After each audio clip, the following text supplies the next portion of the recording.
Hardcore mode is the most difficult game mode Minecraft has to offer. With only one life and the game locked to the hardest difficulty, there's no room for mistakes. I've decided to take this challenge to the next level by placing an additional restriction. Anything that makes the armor bar appear is not allowed. Without armor, I'll have to rely on skill and game knowledge to survive. If I die, the series ends. My name is Trenticlees, and this is my journey.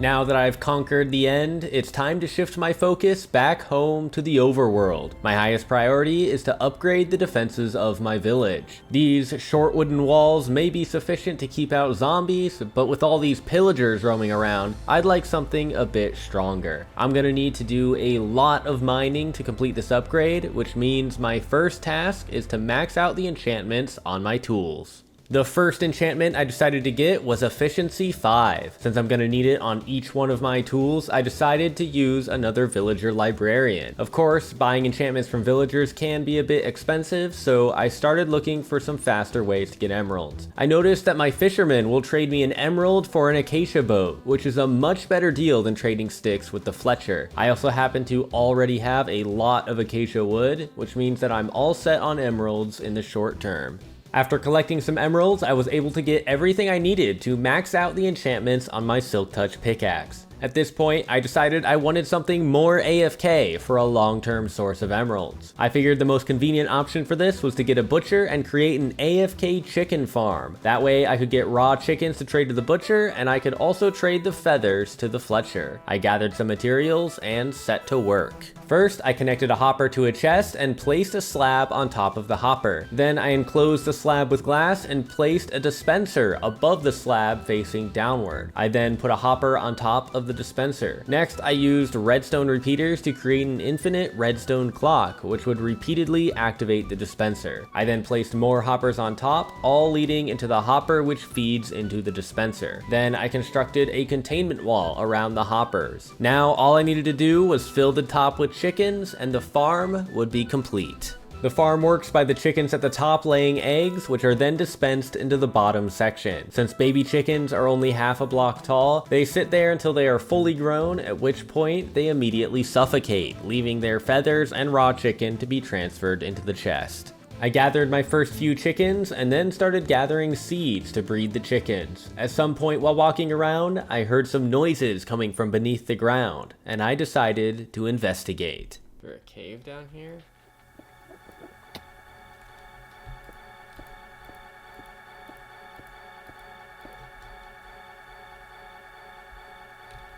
Shit. Oops. I accidentally pissed that one off.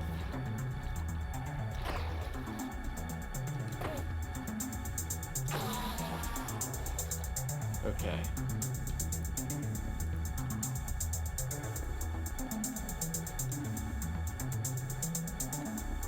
Running around.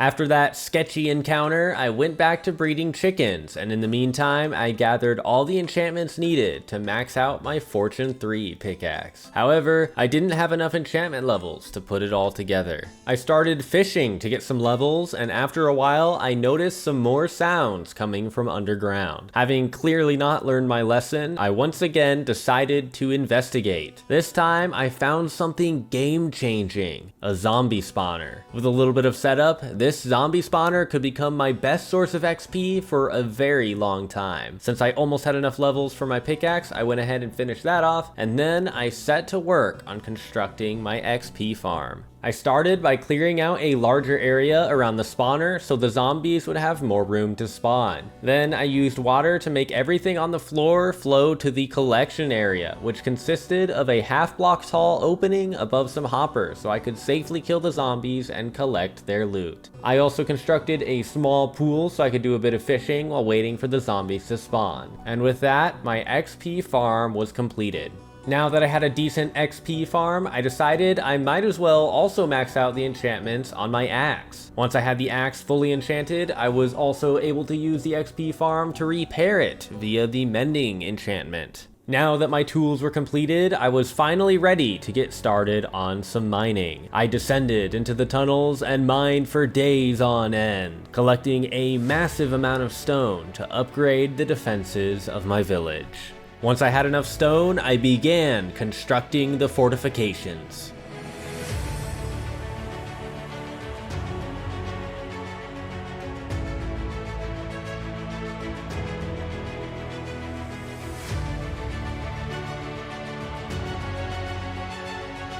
Eventually, my shovel started to get close to breaking, so I took a break from building to upgrade its enchantments and repair it with mending.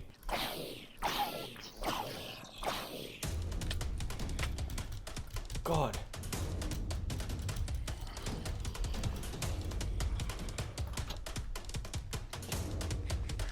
Jeez. It's a bit of a security flaw there.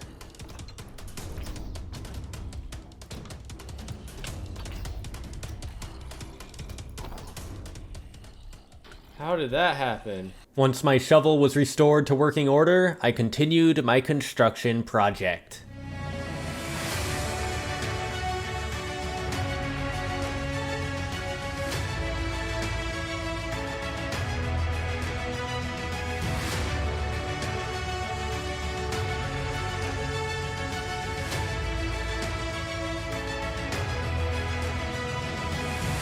At long last, I completed the fortifications for my village. Now, I only needed one more thing to ensure the safety of my villagers. A weapon that, when used to its fullest potential, is capable of decimating hordes of enemies within seconds. That weapon is the crossbow. Of course, a regular old crossbow is no such weapon. Its true power must be unlocked through enchantments. These enchantments consist of multi-shot, quick charge 3, unbreaking 3, and mending. Between my chickens, acacia boat trade, and zombie XP farm, it was not difficult to obtain these enchantments, but I decided to finish off the last level by smelting cacti. With the cacti smelted into green dye, I was able to finish enchanting my crossbow. Now, all I needed was the right ammo to make it the ultimate pillager killing weapon. That ammo is firework rockets, but not the firework rockets I use to fly around with my elytra. I need the rockets that explode. However, this type of rocket is very expensive. In order to create them, I need paper, gunpowder, dye, coal, and blaze powder. All of these ingredients are things I have access to, but I didn't quite have enough blaze powder, so I had to return to the Nether Fortress. The elytra made it a lot easier to travel around, but not necessarily safer. The lack of open skies means that there's a lot of things I could crash into if I'm not careful, which could potentially be lethal. After flying around for a bit, I realized I had gone the wrong way, so I went back to my cobblestone shack to try a different direction.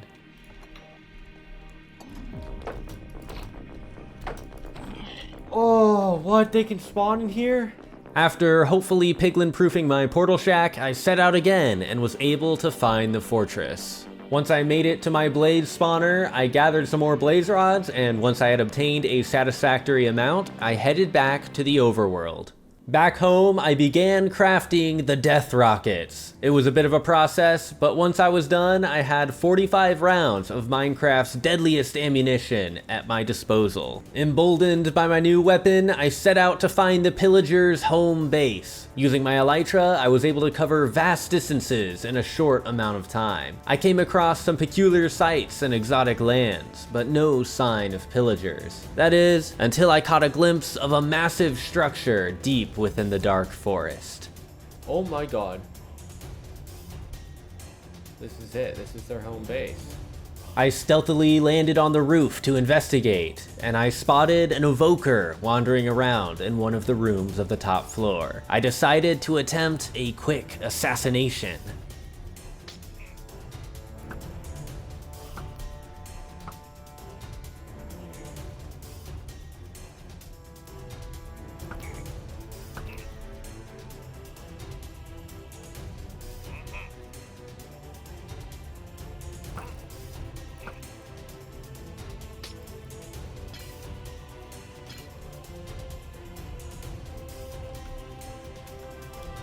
I managed to snag one of the Pillager's most rare and valuable possessions, the Totem of Undying. I immediately flew back home and began making some final preparations to defend my village. I knew it would only be a matter of time before the Pillagers noticed the assassination and formed a retaliation. I started to keep a lookout around my village, and after a few days I caught a group of Pillager scouts trying to sneak up on me. There they are.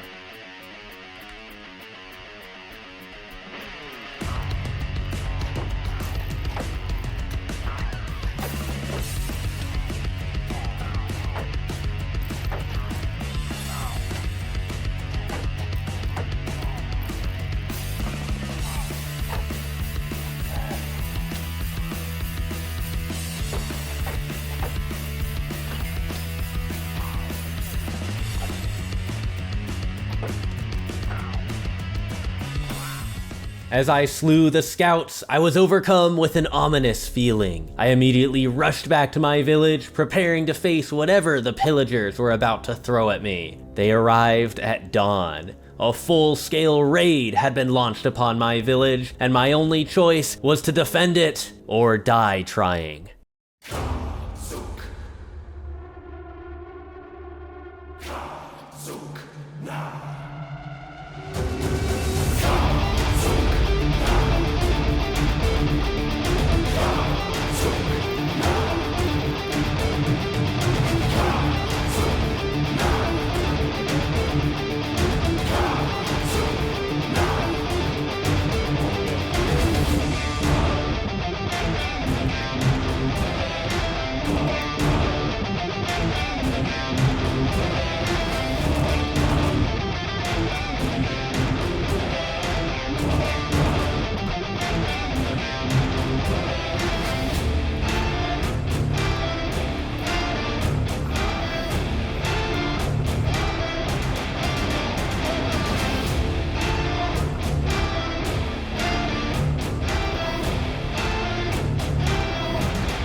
ho ho ho! Oh! What? The Ravagers are getting in!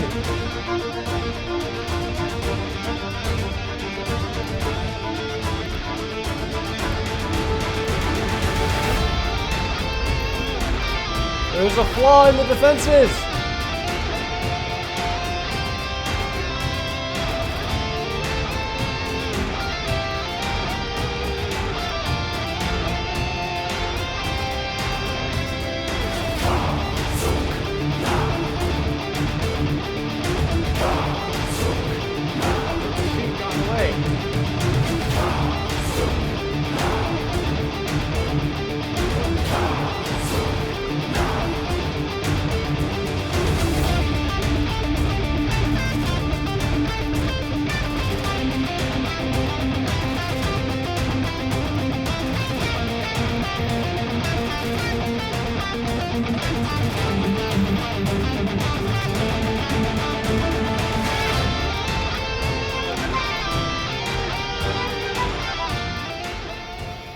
Yes, we did it!